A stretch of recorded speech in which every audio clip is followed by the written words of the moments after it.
So welcome to Shildon on a windy and rather damp day, and this is Locomotion. We'll start here because steam locomotion was massive in this area of County Durham, and of course from here, from around here, or from Shildon itself, it was a very important station, if not the first station, on the Stockton to Darlington railway line back in the 1800s, and also had a railway works as well in Shildon, which actually employed about 3,000 people, and that was working up to about 1982, 81, 82 before it closed down, which must have had a devastating effect on the economy.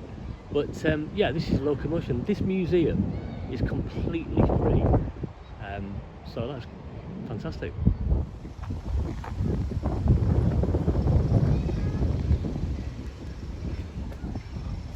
That's Stephenson's rocket itself over there. I doubt it.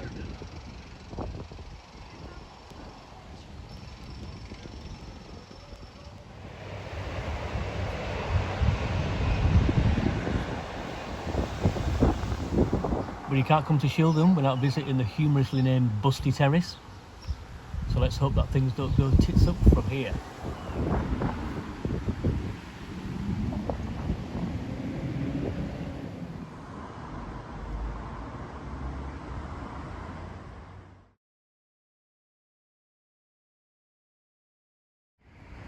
So Shildon's really proud of its connection to the rail industry, and as you can see there, the Stockton Darlington Railway, 1825. Is the railway that got the world on track, and it did.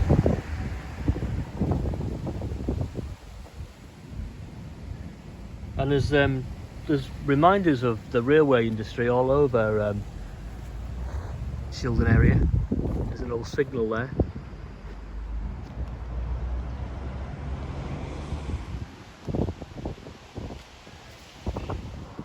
Now Shildon, as you walk into the town centre, doesn't look too bad.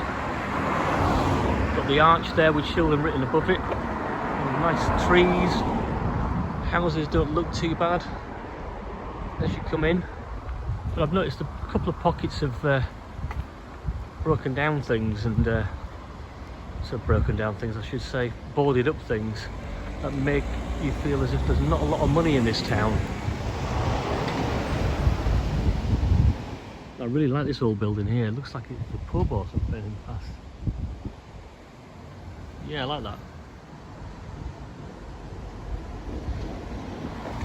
So Shildon's got a population of just under 10,000 people. And just for context about where it is, it's about 12 miles south of Durham and about 2 miles away from neighbouring Bishop Auckland, a slightly bigger town. This is a nice touch. Again, showing some of the industry within these sort of metal plaques in between the arches.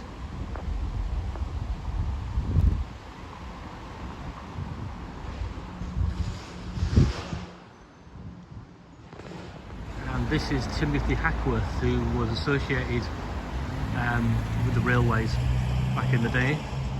There he is, pioneering railway engineer. There's actually a school named after him and a pub in the area named after him as well.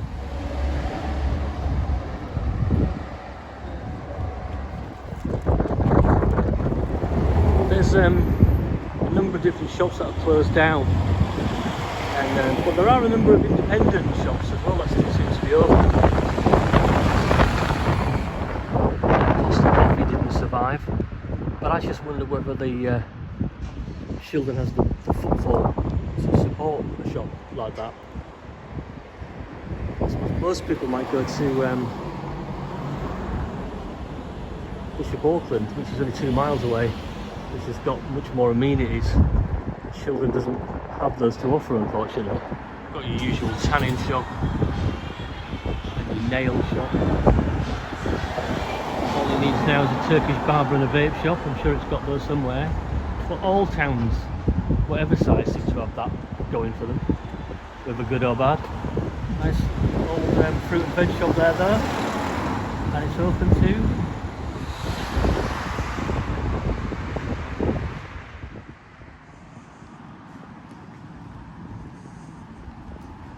And that's it really, there's not a lot here. That's the main drag. So some independent shops open, some things open, food shops, supermarkets, a couple of hairdressers, a fruit shop, but not much else. And an old rail cart here. It says the Black Boy Branch. This line operated from 1827 until the tunnel beneath was opened in 1842. Apparently there's a warm welcome at the Fox and Hounds. So as we head up to Queen Street, just off the town centre, this is very typical of a terrace street in Shildon, and if you want to live here, these kind of houses can go from anywhere from about 50,000 up to about 80, 85, depending on how many bedrooms and whether it's got a garden and everything like that. There are semi-detached houses that look quite smart just outside of the town, and there's some even bigger properties as well, so it's a bit like Bishop Auckland and like Spennymoor as well. It's a very, very varied place in terms of housing. This is where the buses pull in. I think you can get buses to Darlington, probably down to Bishop Auckland and further afield. King William pub, so the bus pull in. Yeah, so this is another typical street really in the area. So I think it's safe to say that it's not got an awful lot going for it, Shildon, but every time I've been here it's been friendly enough place. There's just no money here. There's no industry here. There's no shops to speak of, apart from a few on the main drag. That some of those are closed, some of those are open. There are some independent ones, like I said, but it's not brilliant, but it's certainly not the worst.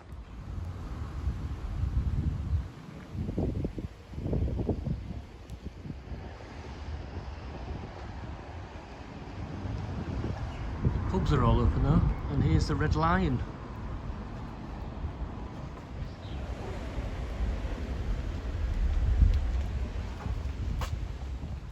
So this is the J. Denham Metal Stadium at Dean Street, home to Shildon AFC.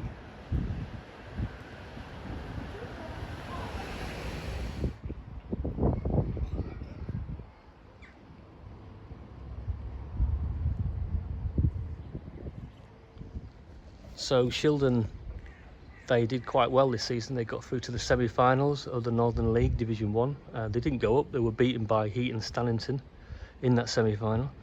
The season previous to that they were relegated from the Northern Premier League East, but I'm sure that they'll make a go of it next season. They are a very good side. And this is old Shildon Working Men's Club. There's some old pictures of Shildon from back in the day. This looks doesn't look that much different really, and there's that old building that we saw when we walked into the town centre. It looks like it was the York City and County Banking Company. And there's a picture of Shildon Railway Station. Spotted the backs of these houses. These look really old. The stone. Even though it's just backs of the houses or